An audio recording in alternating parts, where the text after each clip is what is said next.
tableau na liboso. Qu'on nous apporte le tableau, s'il vous plaît. Bayeli biso tableau na liboso. Ok. Je crois que nous avons un enseignement au Tambola. Nous sommes toujours en train de poursuivre notre enseignement.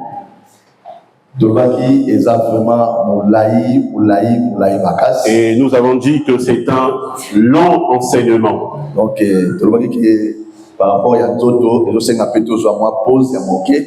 et nous avons également dit que par rapport à la chair, nous avons besoin aussi de nous reposer un tout petit peu. Et après, nous reviendrons la prochaine fois. Que le Seigneur te bénisse, toi qui as laissé tes occupations. Sans plus tarder, nous prenons nos Bibles. Dans Exode chapitre 14. Nous sommes dans le livre de Exode au chapitre 14. Premier verset, puis on a deuxième verset. Du verset 1 jusqu'au verset 2. Il est écrit au premier verset, l'Éternel parla à Moïse et dit, parle aux enfants d'Israël, qu'ils se détournent et qu'ils campent devant Pi-Hahiroth, entre Migdol et la mer, vis-à-vis de Baal-Tzephon. C'est en face de ce lieu que vous camperez, près de la mer. La parole du Seigneur. Amen. Je crois que l'autre continue le troisième campement. Je crois qu'aujourd'hui nous allons entrer dans le troisième campement. Parce que le dimanche passé, à cause du temps et aussi parce que tu n'es pas arrivé un peu plus tôt, nous aurons du mal à retourner chaque fois. Parce que le dimanche passé, nous avons touché l'église comme Étam, que nous avons dit qu'il se trouve à l'extrémité du désert. Et nous avons expliqué cela dans plusieurs facettes. Et nous avons dit que Adam qui était la poussière, pour Adam puisse devenir un être vivant, il a fallu que l'Éternel souffle dans ses narines. Donc c'est que ceux qui a soufflé, Adam. Ça veut dire que si l'Éternel n'a pas soufflé, Adam ne peut pas être manifesté. Parce que qui est souffle, c'est le Saint-Esprit. Et nous avons dit que ce souffle-là, c'est le Saint-Esprit. C'est l'église qui manifesté après la Pentecôte. Étam, c'est aussi l'église qui doit être manifestée après la Pentecôte. Non, pas qui doit. Qui manifesté. L'église qui était manifestée. Voilà. Qui manifesté. Qui était manifestée. Donc c'est là que et là, nous étions allés plus loin pour expliquer que Moïse, qui était dans l'eau, la fille de Pharaon, quand elle arrive, elle ne descendra pas dans l'eau pour aller récupérer Moïse. Elle doit envoyer sa servante. Nous avons dit que sa servante, c'est le Saint-Esprit, qui doit venir récupérer Moïse, qui est dans l'eau, qui est l'image du monde. Cela veut dire que l'église, ça veut dire que l'église, qui était dans le monde, à travers le Saint-Esprit, mais à travers le Saint-Esprit, à la sortie du monde, que nous devons être sortis du monde. Et nous sommes allés plus loin pour expliquer cette écriture d'Exode. Il disait que Étam est l'église qui est à l'extrémité du désert. Nous avons touché le frère Pierre dans 1 Pierre, qui explique aussi que l'église est à l'extrémité de la terre. C'était juste une preuve de tout ce que nous avons dit la dernière fois. Et nous avons le YouTube de l'église. Voilà pourquoi les serviteurs mettent l'effort de mettre les vidéos sur WhatsApp.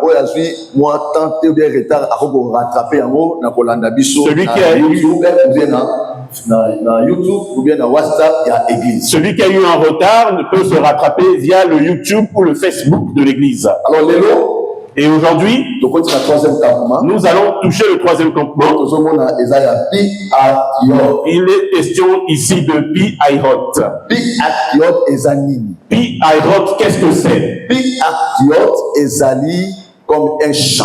Pi-Hahiroth est comme un champ. Esika oyo matiti eza ebele. Un endroit où il y a beaucoup d'herbes. Yango babengaka Pi-Hahiroth. C'est ce que nous appelons Pi-Hahiroth. Donc eza esika oyo matiti eza ebele. C'est un lieu où il y a beaucoup d'herbes. Donc esika wana nde yango babengaka Pi-Hahiroth. C'est celui-là qu'on appelle Pi-Hahiroth. Tozolinga tolakisa. Et nous voulons expliquer. Pour comprendre pourquoi Nzambe azosala makambo oyo. Tu comprendras pourquoi l'Éternel est en train de faire ces choses. Nzambe asalaka likambo moko hasard te. L'Éternel ne fait rien au hasard. Tout ce que l'Éternel a mis à une explication. Mais au moment où mon frère a été kotanga, mais tu verras lorsque nous avons lu, Bible elobi, la Bible déclare que le peuple d'Israël, que le peuple d'Israël, pour qu'ils puissent voir Pi-Hahiroth, il faut tourner. Ils doivent d'abord tourner. C'est ça, mon frère. Amen. Donc, essayez pas tourner. Ils fassent le détour. C'est que Babimi, ils sont sortis. Ils ont commencé à marcher. Ils ont commencé à marcher. Quelque part. Ils sont arrivés à un lieu. Et là, l'Éternel s'adresse à Moïse. Parle aux enfants d'Israël qu'ils se détournent. Amen. Faut pas tourner. Ils doivent se détourner. Pour pouvoir Pi-Hahiroth. C'est que ceux qui ont tourné. Ça veut dire que si tu ne t'es pas, tu ne tournes pas, tu ne verras pas Pi-Hahiroth. Mais Pi-Hahiroth, est allé lié où il y a des. Donc, ils allaient. Et c'est un lieu où il y a beaucoup d'herbes. Et si quand on les a dit. Mais celui-là, c'est quoi? Donc, le champ. Ils allaient rappeler Moutumobimba. C'est aussi une personne. Ils allaient rappeler un homme dans la Bible. Amen. Parce que lorsque l'Éternel est en train de mettre ces choses, pourquoi arrêter le peuple d'Israël? Il sait pourquoi il a arrêté le peuple d'Israël. Et il leur dit de se détourner et ensuite de voir. Or, le champ qui est aussi l'image d'une personne, pour que nous puissions comprendre. Jacob. Nous voyons Jacob. Il va auprès de son père Isaac pour le bénir. La Bible dit, papa tango ayambi mwana na ye Jacob. Lorsque le père Isaac prend Jacob, alors dit que l'odeur, le vêtement de mon fils, l'odeur de mon fils, c'est comme le champ que l'Éternel a béni. Amen. Cela veut dire, ça veut dire le champ, que le champ, donc le père Isaac, Jacob, il voit Jacob comme un champ éternel, que l'Éternel a béni. C'est que tu comprends. Ça veut dire que nous comprenons que le champ, qui est un lieu où il y a beaucoup d'herbes, c'est toute une personne. Quand Jacob s'approche auprès de son père, lorsque son père le prend dans le bras pour le bénir, et il ressent l'odeur, et il dit cette odeur-là, c'est comme l'odeur d'un champ qui a été béni. C'est que Jacob, c'est-à-dire que Jacob, qui était tout un champ, c'est lui qui dégageait cette odeur. Mais Jacob, là, c'est seulement une ombre. Avant que j'aille dans autre chose, une autre encore témoignage. Il faut que j'aille aussi toucher un autre témoin pour que nous puissions expliquer que le champ c'est tout un homme. Parce que nous disons qu'un champ c'est un homme. Nous avons expliqué cela par rapport à Jacob. Mais nous voyons que l'Éternel, lorsqu'il vient le 7e jour, il a commencé à créer. Mais au 7e jour, il a dit ceci. Il a commencé à bénir le 7e jour. Prenons ça, mon frère. Nous allons lire ça dans le livre de Genèse.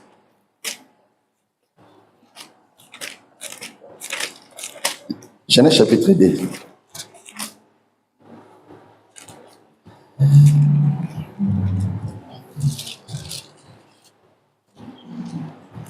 Troisième verset. Dieu bénit le 7e jour et il les sanctifia. Cela veut dire, Nzambe a béni le 7e jour. Ça veut dire que l'Éternel a béni le 7e jour. Pourquoi Dieu doit bénir le 7e jour? Pourquoi Dieu doit-il bénir le 7e jour? Le 7e jour, ça veut dire que le 7e jour est un homme. Parce que l'Éternel a béni le 7e jour. Il a béni le 7e jour. Et a sanctifié ce jour. Et il a sanctifié ce jour. Au 7e jour, c'est tout un homme. C'est le Seigneur Jésus-Christ. C'est le Seigneur Jésus-Christ. Voilà pourquoi quand il vient, venez vous tous à moi. Venez à moi. Vous tous qui êtes chargés et fatigués. Et moi, l'Éternel, je vous donnerai du repos. Amen. Ça veut dire que c'est lui qui est le 7e jour. C'est lui qui est béni. Voilà pourquoi en Jésus, il y avait toute la plénitude. Amen. Donc, en lui, il y avait la plénitude de la divinité. Si tu veux savoir les choses de Dieu, il faut que tu ailles auprès du Seigneur Jésus. Parce qu'en lui, la bénédiction est là. L'élévation est là.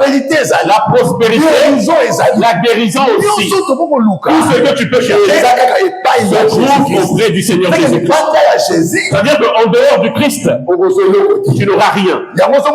Voilà pourquoi j'ai dit que le chant, c'est l'Éternel. C'est l'Éternel. Amen. Papa Joie. Matthieu chapitre 13. Nous allons lire dans Matthieu chapitre 13.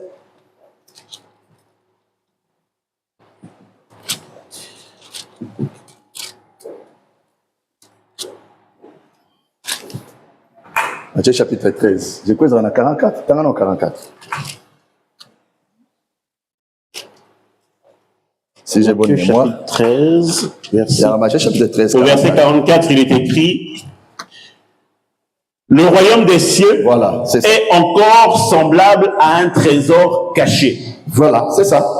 Caché dans un champ. Dans un champ. Oui, répétez, papa. Le royaume des cieux est encore semblable à un trésor caché dans un champ. Voilà. L'homme qui l'a trouvé le cache et dans sa joie, il va vendre tout ce qu'il a et achète ce champ.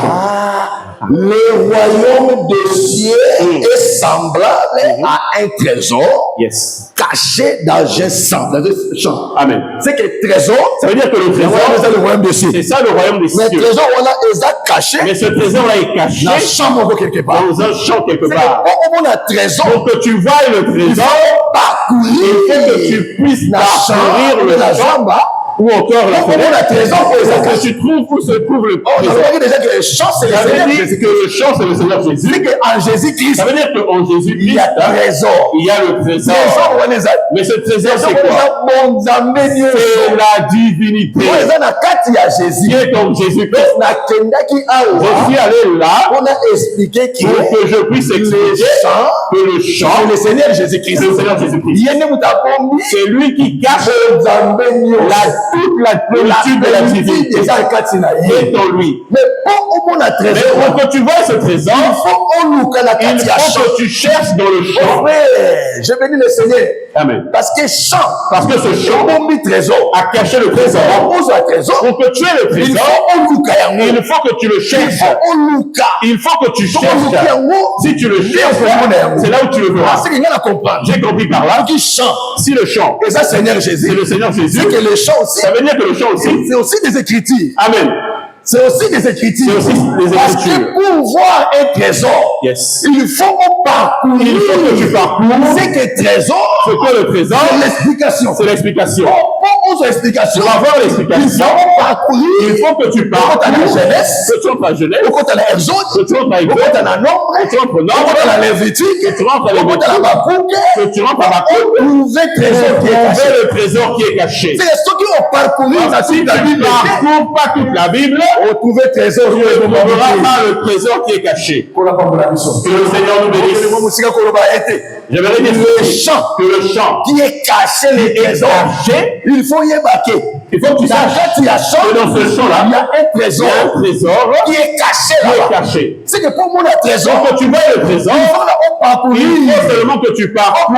Que tu parcours la Bible. C'est que Jésus, ça veut dire que Jésus, qui est un champ, c'est lui qui cache le trésor. Il devient un trésor. Ça veut dire que pour que tu vois le trésor, il faut creuser. Tu dois creuser. faut la creuser. Tu dois être un creuseur. Maintenant, on la creuser.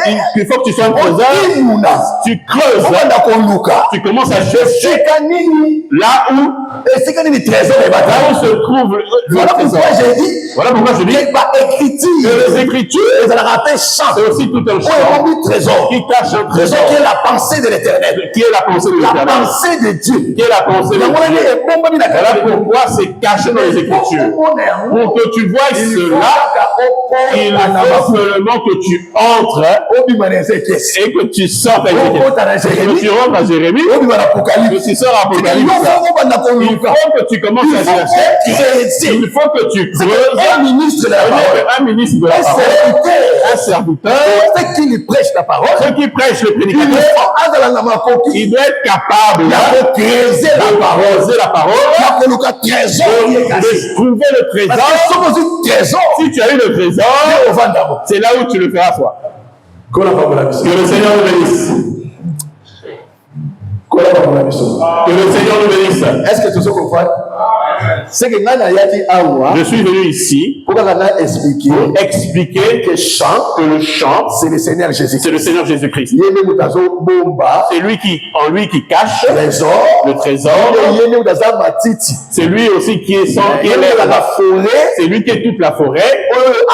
Qui cache le trésor. Voilà pourquoi ce jour-là, la Bible déclare que les frères de Joseph, quand ils sont arrivés en Égypte, ils ont dit à Pharaon, donne-nous une part à Goshen, parce que nous sommes des bergers. Nous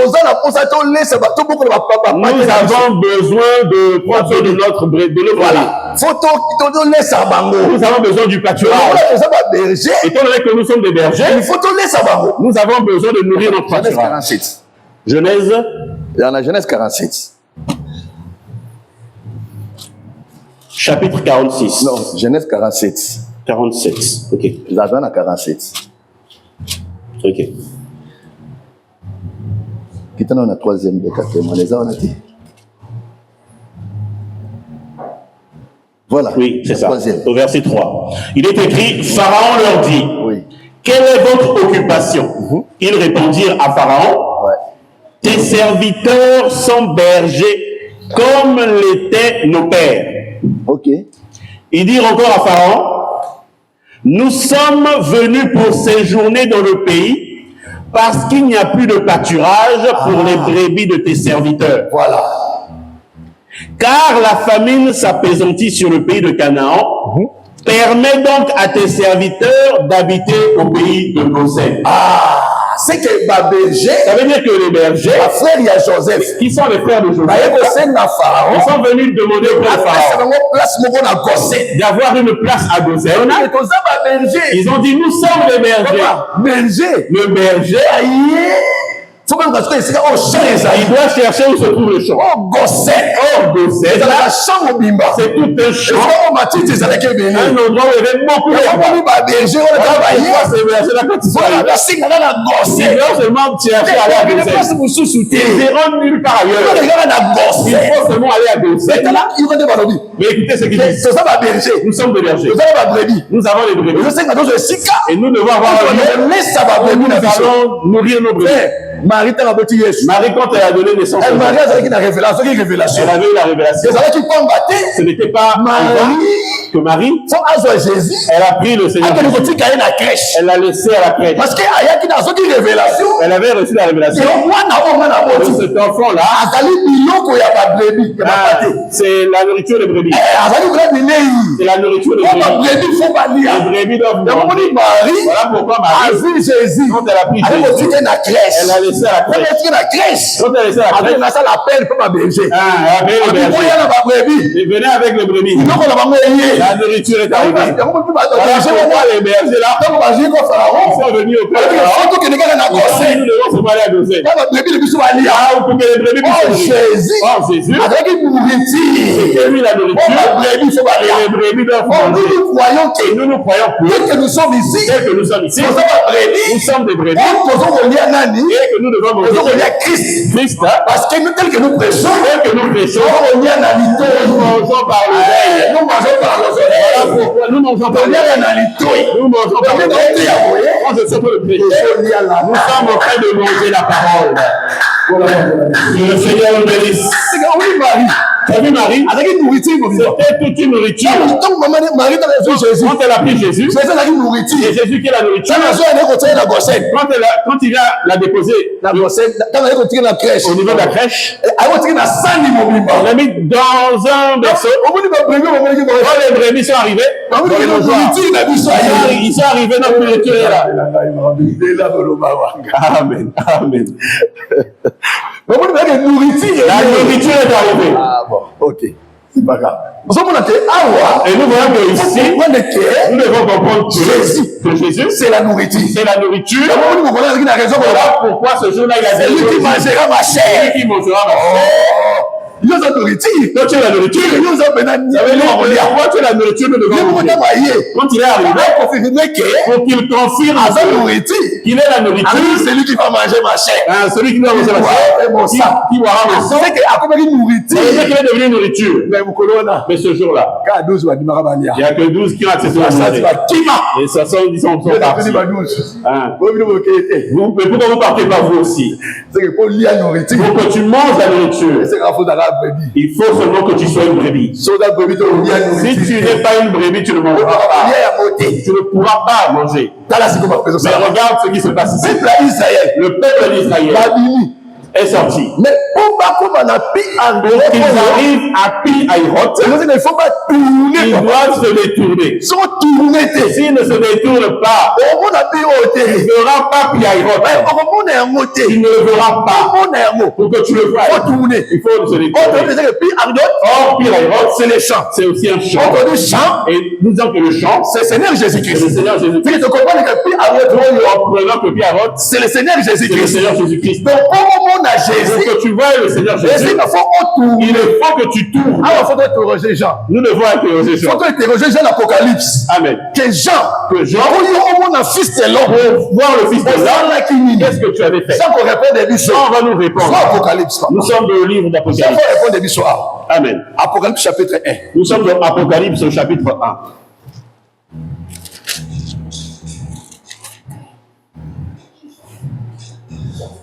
Apocalypse chapitre 1.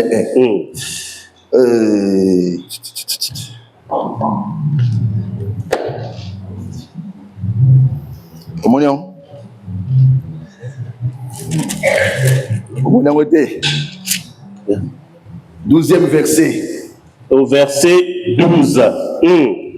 Banda na meilleure compréhension pour bandeko ba comprendre. Banda na 10. Je fus ravi en esprit au jour du Seigneur. Et j'entendis derrière moi une voix forte, comme le son d'une trompette, qui disait, ce que tu vois, écris-le dans un livre et envoie-le aux 7 églises, à Éphèse, à Smyrne, à Pergame, à Thyatire, à Sardes, à Philadelphie et à Laodicée. Excusez papa, c'est ça cette église, hein? Amen. d'Asie. Amen. Pour comprendre bien, ici, pour que tu comprennes, le dimanche passé, j'avais dit que Moïse, qui s'en va, il va rencontrer les 7 filles de Jéthro, qui étaient venues puiser de l'eau. Quand elles viennent pour puiser de l'eau, il y avait des bergers qui étaient là, qui étaient en train de les menacer. Ces bergers-là ont commencé à menacer les 7 filles de Jéthro. Et quand Moïse arrive, il va les repousser, il va prendre l'eau et il va commencer à abreuver leur troupeau. Voilà, j'avais dit ceci, que ces 7 filles, c'est ça les 7 églises, les filles de Jéthro, c'est elles que nous voyons en Apocalypse, ce sont les 7 églises. Voilà pourquoi Moïse, quand il arrive, pour qu'il leur donne l'eau, il doit d'abord frapper les bergers. Il faut qu'il frappe les bergers. esprits méchants. Ce sont les mauvais esprits. C'est le diable qui vient combattre. Voilà pourquoi dans Colossiens chapitre 1, dit d'abord qu'il a détruit Amen. toutes les autorités qui nous combattent. Yes. C'est que l'autorité Ça veut dire que toutes les autorités, lorsque le Seigneur les a frappés à la croix, et après il a donné l'eau. Il nous donne la parole après avoir chassé l'ennemi. On y va, mon frère. Au verset 12, il est écrit: je me retournais pour connaître quelle était la voix qui me parlait. Et après m'être retourné, je vis 7 chandeliers d'or. Ok. Et au milieu des 7 chandeliers, mon église, la chandelier à mon 7, hein? Amen. Non, frère, mon 7 chandeliers, c'est cette église. Amen. Ok, ok. Quelqu'un au milieu. Et au milieu des 7 chandeliers, ok. Quelqu'un qui ressemblait à un fils d'homme. Ok. Vêtu d'une longue robe. Et ayant une ceinture d'or sur la poitrine. La parole du Seigneur. Amen. Je ne vais pas prêcher sur l'Apocalypse, mais nous allons prêcher cela dans les jours qui viennent, au jour du Seigneur. Nous allons expliquer cela du premier jusqu'au verset. Ne vous inquiétez pas. Mais j'aimerais seulement expliquer que Jean a tourné. Pour le roi et le fils de l'homme, il faut d'abord qu'il se détourne. Si Jean ne se détourne pas, il ne verra pas le fils de l'homme. Or, le fils de l'homme, il marche sur les chaises. C'est le Seigneur Jésus-Christ. C'est le Seigneur Jésus-Christ. Mais Jean, pour qu'il le voie, il doit se détourner. J'aimerais dire ceci, que le fils de l'homme, c'est le Seigneur Jésus. C'est le Seigneur Jésus. C'est lui aussi. Le Jean de Pi-Haïroth. C'est que pour le peuple d'Israël, pour qu'il voie Pi-Haïroth, ils doivent se tourner. Ça veut dire que si tu marches, tu commences à marcher, tu vas arriver à un endroit, il faut que tu t'arrêtes. Et l'Éternel a dit à Moïse, parle aux enfants d'Israël. Ils s'arrêtent. Et puis c'est tourner. Amen. C'est qu'il faut pas tourner. Ils doivent se détourner. Ah, papa l'a béni, Seigneur. Je bénis le Seigneur. Que la gloire revienne à Dieu. Parce que si ce n'était pas détourné, vous n'allez pas voir Pi-Haïroth. C'est qu'il a compris. J'ai compris par là. Que toute personne, pour qu'il voie le Seigneur, il doit se détourner. Si tu ne te détournes pas, tu ne verras pas le Seigneur. Mais demande à Abraham.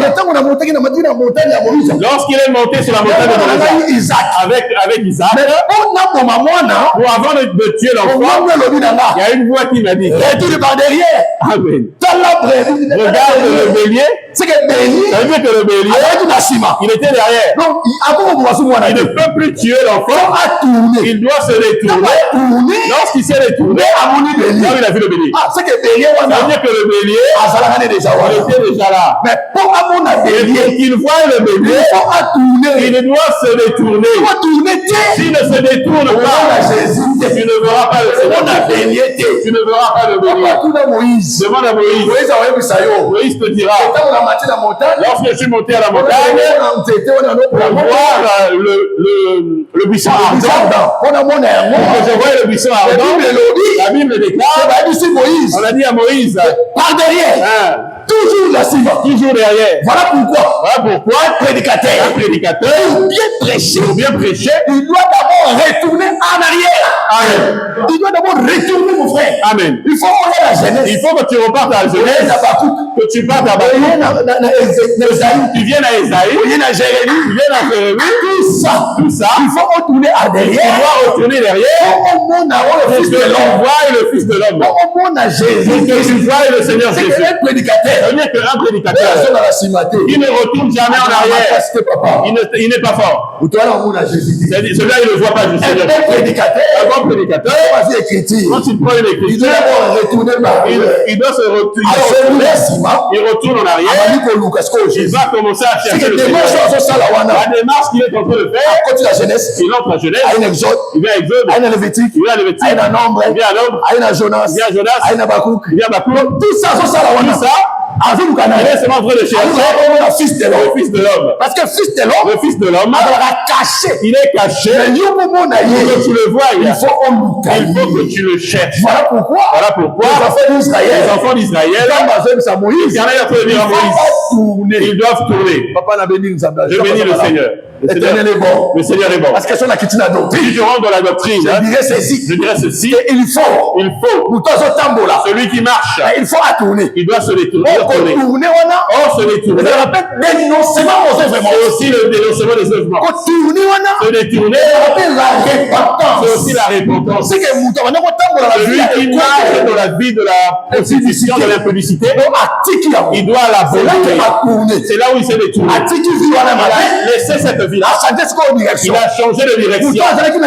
Celui qui était sorcier, il doit se détourner. Il doit laisser la sorcellerie. Il doit changer de direction. Celui qui laissait les femmes d'autrui, il doit se détourner. Il doit changer de direction. C'est là où tu feras le Seigneur.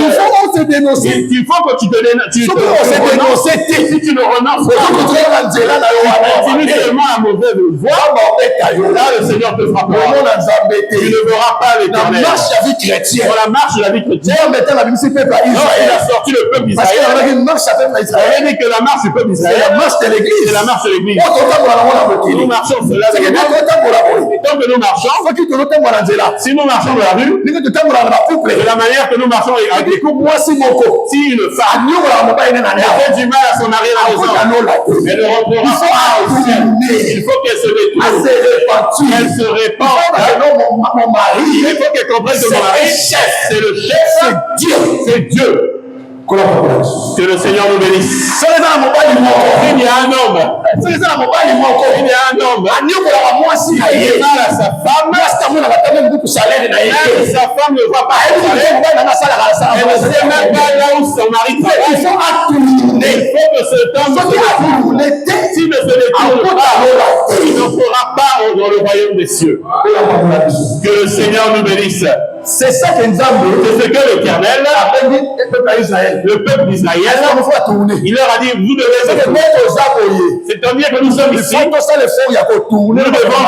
l'effort d'abandonner la mauvaise chose. Toute mauvaise chose que tu sais que tu abandonner. Il faut que tu abandonnes. C'est ça, dénoncer aux œuvres. Le dénoncement des œuvres. Si tu dénonces ces œuvres, il faut que tu changes maintenant. C'est-à-dire que je marchais. Mais je me suis détourné. Je donne le dos à mauvais. L'Éternel recherche ceux qui se sont détournés. Ceux qui ont abandonné la mauvaise. Parler du mal est tombé. La séparation des gens est tombée. Parce que toi, ton habitude, c'est seulement diviser les gens. Il faut que tu donnes le dos à ces choses. Accepte que le Seigneur puisse agréer le jour. Attention, tu peux rester le jour. Tu es en train de passer ton temps à l'église. Pourquoi tu viens à l'église? En prêche. Ces choses-là, tu n'abandonnes pas. Tu ne veux pas laisser ces choses. C'est bien beau. Le Seigneur sait que nous prêchons, nous expliquons cela. Moi qui écoute ces choses, le jugement commence là où tu es. Le frère Pierre Jacques a dit, le jugement commence de la maison de l'Éternel. Et tant que nous prêchons, c'est-à-dire que aimer la femme de ton frère, c'est mais toi tu l'aimes. Sache-le que tu es tombé. La mauvaise chose que tu fais est en train de voilà pourquoi le Seigneur il veut que nous puissions nous détourner. Et nous donnons les mauvaises choses. Nous changeons de direction. Si nous grandissons dans la chair, pourquoi nous ne grandissons pas dans l'œuvre de Dieu? C'est ce que l'apôtre Paul a dit. Tout le temps, on te donne le lait. Mais à quel moment tu vas manger la nourriture solide? Tu vas à la réunion des mamans, tu vas 10 mamans seulement. Mais elles sont où? Elles sont allées au travail. D'autres elles sont allées au parc. Elle est pour le pas. Elle Elle a laissé assembler. À travers le elle aura une leçon qui va l'aider dans son mariage. Que le Seigneur nous bénisse. Les mamans, les papas. J'aimerais nous dire ceci. À chaque fois qu'il y a un programme à l'église, il faut que tu saches que c'est fait pour toi. C'est pas fait pour les animaux. L'animal n'a pas le qui c'est qui fait. C'est pour nous. Donc, ceux qui te font ce programme, si nous donnons un programme, il faut que nous puissions pour que la raison valable. Il faut que tu aies vraiment une raison valable. Que tu travailles. Mais tu n'as pas travaillé. Mais tu as seulement négligé. Tu ne peux pas nous négliger. Tu peux dire que tu les négliges. C'est seulement des hommes. C'est frère Blaise. Merci, c'est le frère Blaise. Qui parle. Mais en dehors de moi. Mais au-delà de moi. Celui qui m'a enseigné ces choses. C'est lui qui est en train de parler. Que le Seigneur te bénisse. Toi qui mets ces choses dans ta vie. Que le Seigneur prend les mains. Lève-toi dans l'œuvre de Dieu. Nous nous lèvons. Nous ne parlons pas dans cette église. C'est là où le Seigneur te fera du bien. Que le Seigneur nous bénisse. Pierrot. Bon, donc continuons dimanche. Nous allons continuer dimanche prochain. Nous allons continuer dimanche prochain. Nous avons jeûné, donc je sens que l'église est fatiguée. Donc continuons dimanche. Nous allons continuer cette partie-là. Nous allons seulement revenir sur Pierrot. Nous allons passer par d'autres voies. Ce que nous devons retenir, l'Éternel a appelé le peuple d'Israël. Il leur a fait sortir d'Égypte. Donc il leur amène devant la mer Rouge. Oui, c'est seulement après la mer Rouge. Quand il arrive là, il leur a amené directement à Pierrot. Il faut d'abord se détourner. Le Seigneur voulait d'abord qu'il abandonne un peu, qu'il laisse le péché, qu'il laisse la mauvaise vie qu'il conduisait, et qu'il vienne rester à Pierrot. Voilà pourquoi il a dit ceci. Que tout le monde, ceux qui avaient le cou raide, voilà, le cou raide. Ceux qui avaient le cou raide, ils n'entreront pas à Cana. Pourquoi? Parce que celui qui a le cou raide, il ne peut pas se tourner. Il ne peut pas tourner. Voilà l'Éternel. Il avait déjà dit. Il avait déjà éliminé. Il a déjà exterminé tous ceux qui avaient le cou raide. Ceux qui avaient le cou raide. Or, avoir le cou raide, c'est têtu devant la parole. Et l'Éternel dit laisse-le. Et Dieu dit, je ne laisse pas.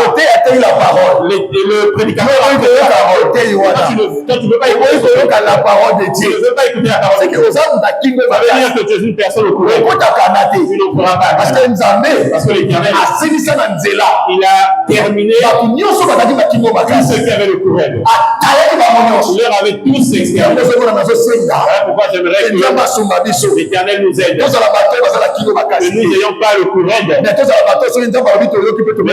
nous devons écouter la parole de Dieu et mettre en cela.